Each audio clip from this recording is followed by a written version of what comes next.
Last lesson produced an OPSEC checklist. Today we challenge the most important assumption inside it. Who are we actually protecting the investigation from? Is this safe? Is too broad to answer. Reading a public recruitment page, sending a direct message, accepting an attachment, and publishing an accusation create different exposure.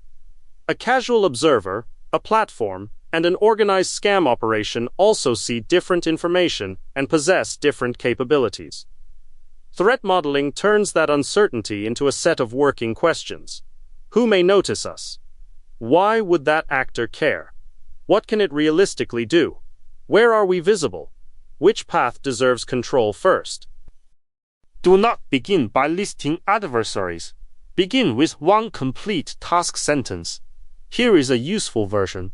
Determine whether a public recruitment account is authorized by the company. Prioritize non-interactive public sources and deliver the result only to the internal risk team. That sentence identifies the subject, access level, intended actions, and audience. Now imagine that the requester changes the assignment. Enter a private group, download a file, contact the operator, or publish the account name. The task has changed, so the threat model must change. Controls designed for passive viewing cannot be assumed to cover direct interaction and publication. State non-goals as well. We will not impersonate an applicant, identifies unrelated people, test logins, or publish an unverified allegation. Clear boundaries remove a surprising number of unnecessary risks. Do not place everyone into a box labeled hacker. That label produces no useful decision. A casual observer can search names, images, and public relationships. A platform can see accounts, devices, IP addresses, behavioral patterns, and recommendation links. A commercial subject may report the investigator, delete evidence, mislead, or apply pressure. A criminal operator may send phishing links or malicious files. A highly capable organization could perform long-term cross-platform correlation, but that capability should not be treated as current fact without indicators. Several actors may exist in the same case. The account operator wants to know who is questioning it. The platform observes behavior automatically. Even the requesting organization can create secondary exposure through poor evidence handling. Separate them because their motives, visibility, and controls differ. Motive analysis is not fiction about what the target is thinking. It is a limited judgment based on interests and observed behavior. A legitimate company may simply want to clarify whether a recruitment claim is authorized.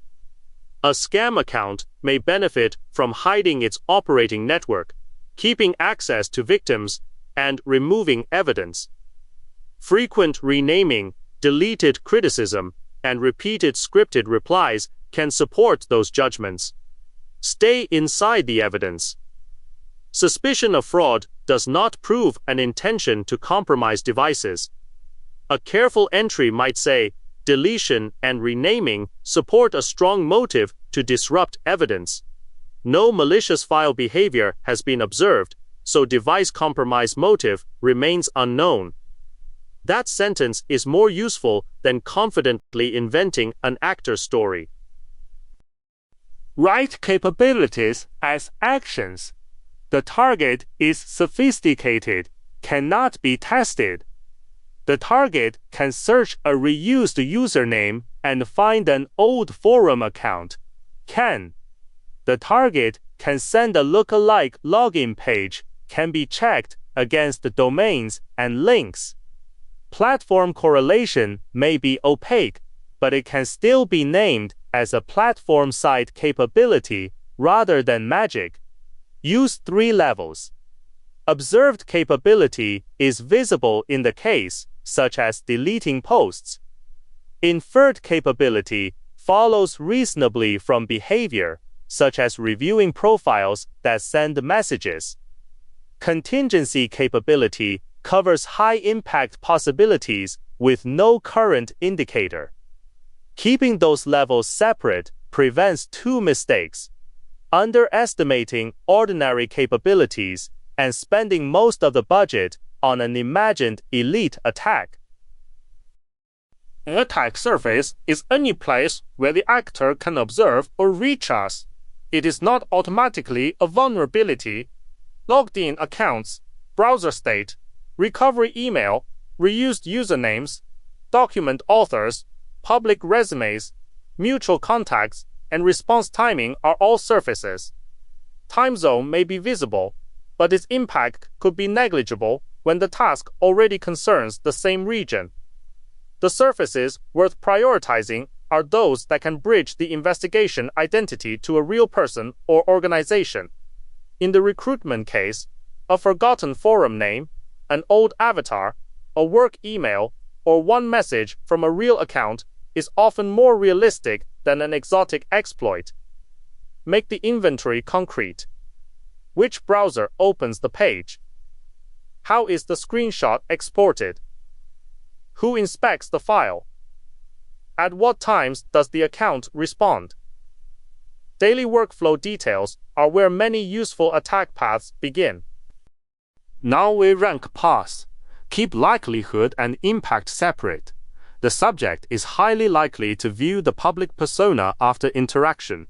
If the persona is well isolated, the effect may be low, so inexpensive continuous controls are appropriate. Contact with the investigator's employer may be less likely but highly damaging, which justifies a stop rule and notification plan. Every position in the matrix needs a reason. High likelihood may be supported by the account checking every person who comments.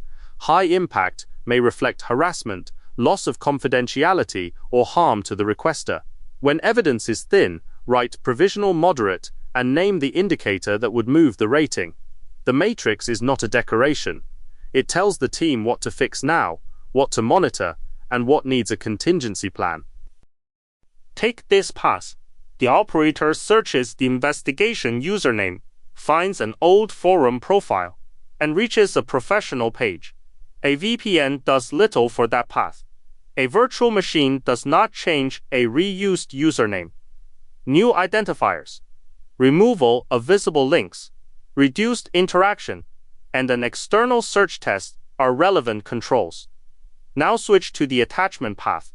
Identity separation may reduce attribution, but it will not prevent code execution. File isolation, blocked host access, restricted shared folders, and specialist review belong here. It is perfectly acceptable to write "not applicable" beside a tool. Security is not a collection exercise. One path may require several controls, while a famous tool may contribute nothing to the present risk. A threat model needs an exit button before the incident begins. If the platform recommends real colleagues who can pause interaction immediately, if an unknown attachment arrives, where does it go? If the subject makes a real-world threat, where is evidence preserved and who receives the alert? Deciding these points during an incident invites delay and argument. Assign owners by issue. The project lead handles identity linkage and scope. Security personnel receive suspicious links and files. Legal review covers public allegations, privacy, and cross-border data. A request outside the original authorization returns to the requester for a new decision. Stopping is not failure. It means the current model no longer supports safe continuation. We will draw 3 plausible paths, not 100 theoretical threats. Path 1. The operator searches a reused username, reaches an old forum account, and links it to a professional identity. Path 2.